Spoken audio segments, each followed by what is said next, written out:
Un país con política, democracia política y seguridad jurídica. Aquí se habla libertad con Víctor Maldonado. Solo por rcr.tv, la radio que se ve.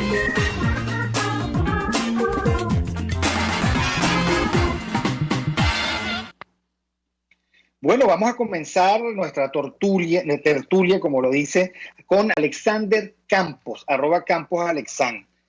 Alexander, tú ayer escribiste un tuit hace 17 horas que decía así: ¿con qué dureza estoy entendiendo aquello que en mis estudios de filosofía política se da como un hecho?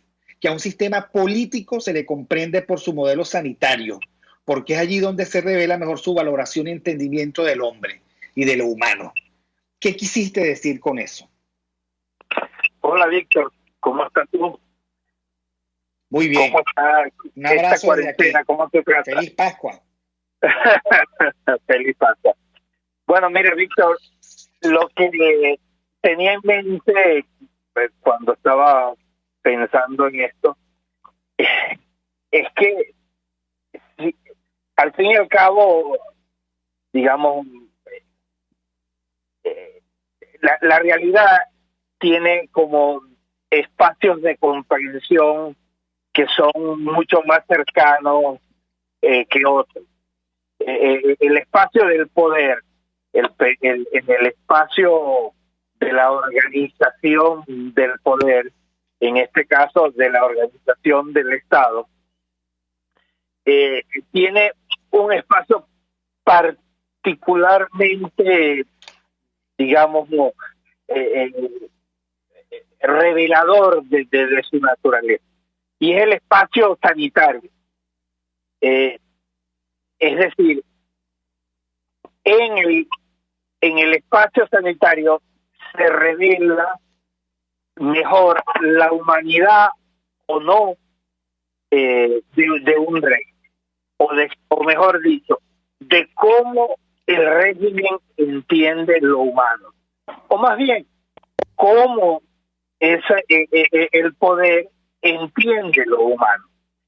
Es decir, nosotros podemos entender cómo este régimen chavista, este régimen bolivariano, como usted quiera llamarlo, entiende lo humano si nos detenemos a comprender cómo ha tratado este problema sanitario todo este tiempo.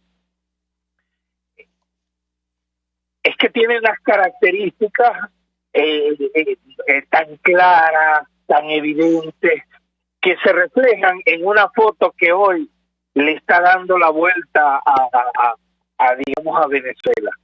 Es la foto del supuesto protector del pueblo en el Táchira, visitando al hospital, visitando la terapia intensiva del Hospital Central de San Cristóbal.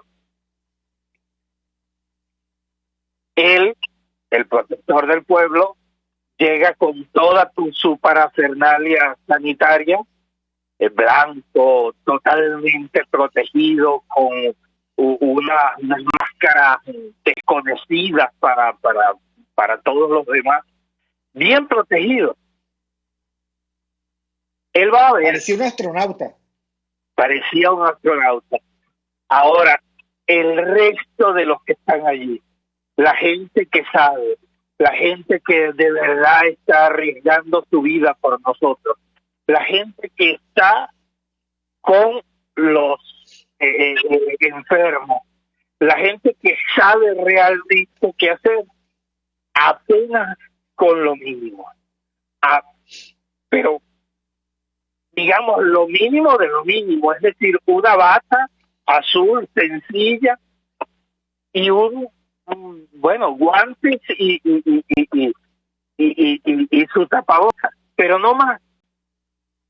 El poder bien protegido. Bueno, eso es en resumen lo que yo quería decir allí. Es decir, hoy el sistema sanitario venezolano es exclusión total, separación total. dedicado a una minoría, dedicado solamente, digamos, y especialmente para la gente que detenta el poder. El resto, las migajas. El resto, apenas algo para sobrevivir. Bueno, esos somos nosotros así entiende el hombre este régimen de poder. Bueno, y mientras tanto tenemos a la gente, Alexander, en Catia, la parroquia donde yo nací, sucede que hay una especie de salvoconducto y se está organizando la gente que solo puede salir algunos días. Hoy un artículo en La Patilla dice: Petare, el nombre barrio donde el hambre rompe la cuarentena. Tú ayer señalaste en tu cuenta de Twitter, @CamposAlexand. Recuerda que estamos hablando con Alexander Campos, director del Centro de Investigaciones Populares. Tú colocabas la tragedia de nuestros indígenas del Zulia, que salieron a buscar comida y querían que les devolvieran la gasolina, que ese poder corrompido les roba, incluso se los quita, sin entender cómo se manejan los indígenas en esa zona. Mientras tanto, la gente en un dilema pavoroso, asociado a morir, o me muero de hambre, o apuesto a salir y me juego la ruleta de la pandemia. Bueno, ahí está sucediendo algo muy particular, Víctor. Es que ante la suma de todos los peligros que estamos viviendo, ante la, digamos, la gran estructura de muerte que estamos viviendo, una estructura que a mi entender está diseñada para matar, cuya finalidad es esa, matar, y no tiene otra otra salida. El ciudadano está perdiendo la perspectiva del peligro, está perdiendo la perspectiva de la realidad con respecto al peligro, porque son demasiados. Esta mañana, digamos, tuve la experiencia de tener que escuchar a una señora diciendo: pero mire, el coronavirus, usted ha visto a alguien aquí de la comunidad con eso que llaman coronavirus. No, en cambio este humo no me deja respirar. Mi niño se está muriendo, no puedo sacarlo porque no puedo ni siquiera trasladarme a Petare. Es decir, cuando el ciudadano empieza a cotejar las distintas realidades, evidentemente que empieza a hacer una escala, y en esa escala va quedando de último lo que no ve. Y lo que no ve, porque además el régimen con sus mentiras lo niega, es el coronavirus, lamentablemente. Bueno, porque cerca no lo tiene, porque el régimen todos los días dice que aquí hay unos cuantos casos apenas, entonces niega la verdad.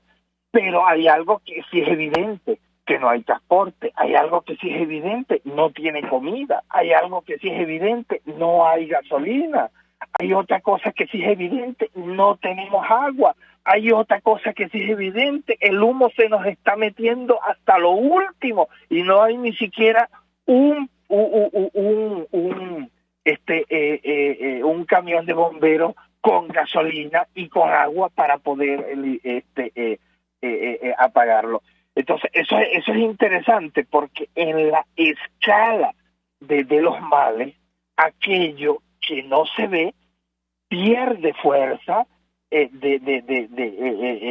el sentido de la realidad del ciudadano, y podría ser aquello que a lo mejor termine de reventar en toda esta escala de valor.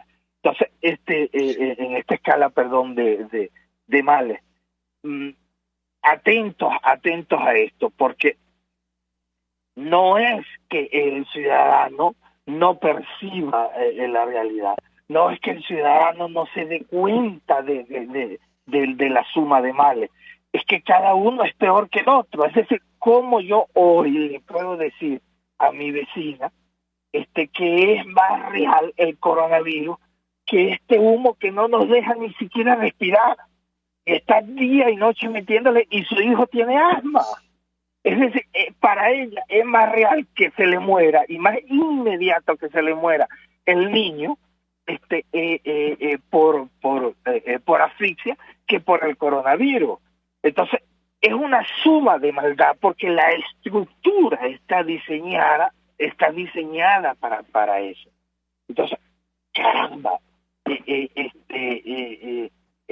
muy difícil pedirle al ciudadano que se asiente, que su sistema perceptivo tenga un equilibrio, porque todo juega al desequilibrio del sistema perceptivo.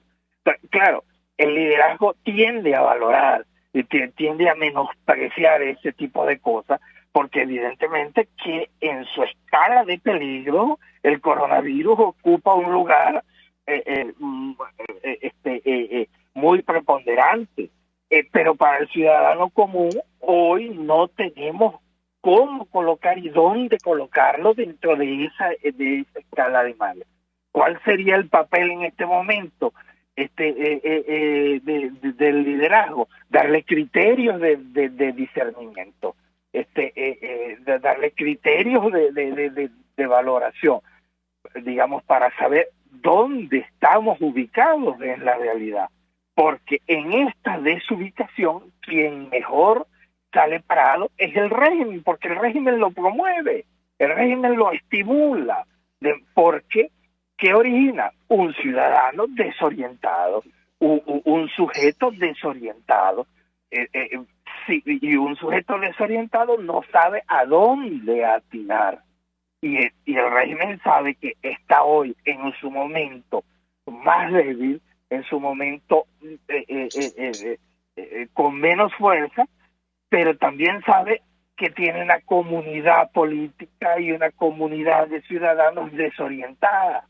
Entonces, ¿qué es lo que hace? No se fortalece él mismo, desorienta más. Es un juego político clásico. Entonces, ¿cómo le rompemos esa estrategia? Ellos buscan desorientar y esa desorientación la convierten en estrategia política porque no tienen otra cosa, ya no tienen otras herramientas. Entonces, bueno, el liderazgo más que nunca tiene el deber de orientar. Y de orientar a Alexander con sentido de realidad. Tú estás Sí, conversando conmigo en esta tertulia, como tú la llamas, de los lunes, y yo, digamos, caigo en cuenta que es banal el hashtag quédate en casa, porque la gente no se puede quedar en la casa. Es banal que todo se reduzca a eso. Ahora, yo quiero preguntarte, ¿cuál ha sido, de acuerdo con tu juicio y tu vivencia, la experiencia de la organización comunitaria? ¿Se ha reforzado? ¿Las comunidades en medio de tanto sufrimiento encuentran una mano que los ayude? O sea, ¿cómo se ha reorganizado, replanteado el liderazgo en nuestros barrios? ¿Quiénes los asumen?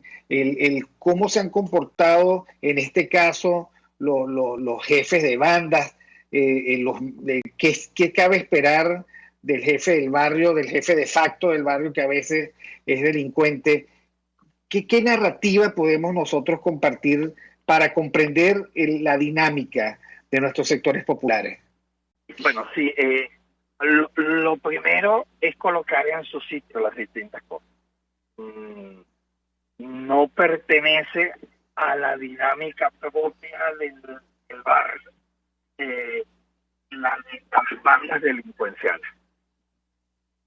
Ojo, es verdad, ocupan un territorio, es verdad, muchos de ellos pertenecen a la misma comunidad, pero no son un producto de la comunidad. Entonces, su respuesta, es decir, la respuesta de las bandas criminales en este momento, no son las respuestas que la comunidad razón. Es más, actúa diametralmente contrario a cómo están reaccionando las comunidades. Ojo, ¿qué quiero decir con esto? La dinámica delincuencial sabe que en este momento tiene que retraerse y protegerse como nunca a sí misma para poder mantener. Entonces, están siendo muy violentos, están siendo están encerrándose más en sí mismos, están protegiéndose mucho más y las reacciones violentas que estamos teniendo, como por ejemplo el asesinato que vimos de ese detective que sacan de la casa de la madre. Ayer, por cierto, el enfrentamiento fue muy fuerte en el Valle. Eso forma parte de la dinámica de cómo las bandas criminales, la forma de vida delincuencial de ellos, se protege así mismo, se protege encerrado. En cambio, las comunidades están haciendo todo lo contrario, están expandiéndose en la solidaridad y abriéndose mucho más como dinámica para conseguir el equilibrio que no están encontrando en la dinámica política. Es decir, mientras la desorientación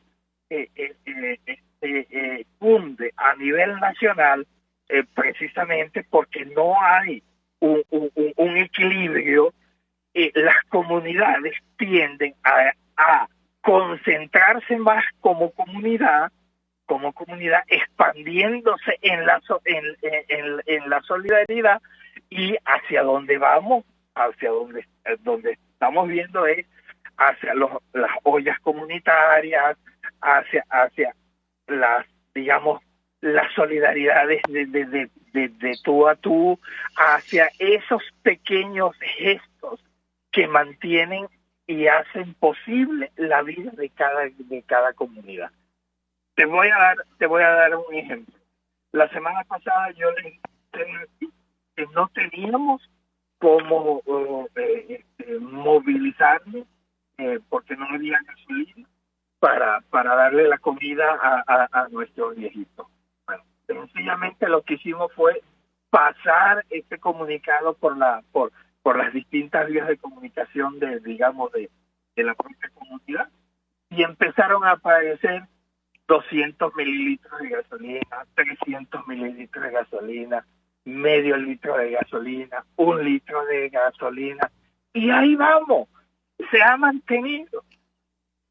Todos los días vamos resolviendo, no sabemos cómo va a ser el siguiente día, pero aparece, y los viejitos tienen su comida. Y no solamente eso, estamos ampliando, y esta semana es posible que metamos a 100 viejitos más dentro de ese proyecto. Bueno, ¿cómo se hace? Bueno, así como te digo, es decir, la solidaridad se expande, mientras las dinámicas criminales se cierran para proteger. Oye, es muy buena esta presentación, porque a veces uno caricaturiza la circunstancia y se compra, digamos, la propaganda o los imaginarios convencionales. Tenemos que los sectores populares tienen necesidades que, mientras más concretas son, más urgentes parecen. También tenemos que los sectores populares hay una solidaridad al alza y una muy clara preocupación por los más frágiles, que tú dices que son, por ejemplo, los viejitos, los niños, etcétera. Ahora,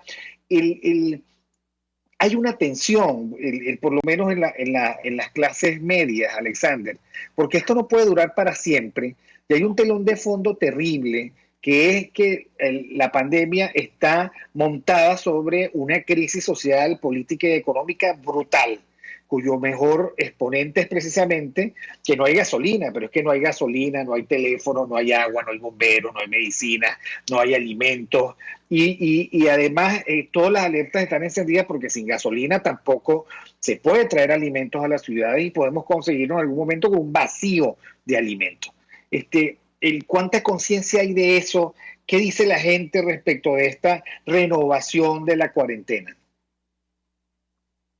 Bueno, precisamente, tal como el testimonio de esta señora con su hijo, la primera reacción fue de mucha angustia, mucha desesperación. Yo vi unas 6, 7 horas después del anuncio en el que la gente intentó reajustarse, es decir, se pasaba la voz uno a otro y el acento y el tono era de desesperación. ¿Y ahora qué vamos a hacer? Pero como te digo, es decir, la vida se abre paso y la gente empezó a reorganizarse. Pero tal como tú dices, está claro que eso no puede ser permanentemente. Es decir, no podemos vivir en esta tensión permanente. La solidaridad que está hecha para construir la vida en comunidad y la vida familiar tiene que transformarse en una solidaridad que se convierta en movimiento político de avance. Eso está claro. Si no, arrasan con nosotros. No hay manera de que la resistencia comunitaria sea permanente. No hay manera. Ahora, el régimen con la cuarentena está actuando como es tradicional con él, es decir, ir día a día. El régimen no piensa más allá de su sobrevivencia día a día. Es decir, hoy va colocando una solución, no le importa si eso es un problema para el futuro, pero lo importante para él es resistir en este momento. Y precisamente hoy estamos recibiendo todo, el haber dejado y el ir acumulando todos los problemas para el futuro. Ojo, ¿qué pienso yo? Es decir, yo pienso que mientras sigamos, ¿cómo decirlo sin meternos en problemas? Es decir, mientras nosotros sigamos encuarentenando la acción política, el gobierno y el régimen va a resistir. Nosotros tenemos que ya dejar esta cuarentena política, movilizarnos, porque o es una cosa o es otra. Entonces, movilizarnos en términos, de acción política. A mí me espantó el saber que los líderes políticos, muchos de ellos, bueno, lo que empezaron fue a reorganizar sus comunicaciones. Cónchale, caramba, es decir, cuando uno escucha eso, prácticamente lo que está diciendo, bueno, ¿en qué está pensando esta gente? ¿En cómo estar en la palestra? No, por favor, la política no puede ser exposición en este momento. Tienen que hacer acción concreta, estímulo, de la rebeldía. Y bueno. Bueno, yo estoy totalmente de acuerdo contigo y creo que hay que seguir reflexionando sobre cuál es el papel de la política en este momento. No puede estar en cuarentenada, como tú lo dices, no puede ser que solo sea la reestructuración de sus sistemas de comunicación. Creo que el gran desafío es comprender la complejidad de esto, entender la tesitura que significa para el venezolano de los sectores populares este desafío y estar allí, discernir con ellos, defender la verdad y desafiar este modelo político que está detrás de un modelo sanitario autoritario, excluyente, que no respeta la vida, que no tiene compasión por los venezolanos y que no aprecia a los venezolanos. Se protegen ellos y nos dejan a nosotros a la buena de Dios. Muchísimas gracias, Alexander Campos. Desde aquí, un abrazo, mis mejores deseos de Pascua, de Resurrección. Recuerden que estuvimos conversando en esta tertulia con Alexander Campos, director del Centro de Investigaciones Populares, @CamposAlexan. Y a todos ustedes, muchísimas gracias. Gracias a Jaime Nestares en la dirección general de la estación, a Wilitza Arcaya en la gerencia de producción, a nuestra campeona mundial de la producción, Caterina Manzano, al gran héroe de los controles, José Gregorio González. Estuvimos Alexander Campos, Víctor Maldonado, Andrea Rondón y Cipriana Ramos, hoy acompañándolos desde aquí. Se habla libertad. Seguiremos juntos. Saludos a todos. RCR presentó Aquí se habla libertad con Víctor Maldonado, solo por rcr.tv, en Twitter y Periscope, @RCR750, la radio que se ve.